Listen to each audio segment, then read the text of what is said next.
呢度咧有個冷氣盒嘅，我約摸4寸厚到啦，冷喺咩中間嗰度嘅，下面有燈帶，啲火牛起晒啲位置，擺晒喺度，得晒喺度啦。咁我記得咧，阿傑畫咧就畫咗一半嘅，其實去到尾嘅。咁啊，呢度照常啦，17寸咁樣啦。佢又有條燈槽咁啊，撚飛過去嗰邊嘅喎。咁啊，有得去高低級啦，到時就呢個結上面收翻高佢，咁樣做法。之後咧，其實一路伸過去呢度，一個弧形，一個圓形咁樣嘅嚇，咁樣弧形。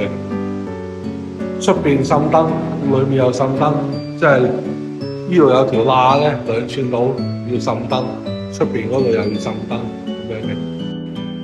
呢度咧，你都好似幫我做埋個盒仔啦，喺度畫翻個形狀先。咁呢度有個窿就透氣嘅，睇翻 VR 咧，到時就啊。呢度成棚天花咧，基本上佢哋做埋，都係要做埋啲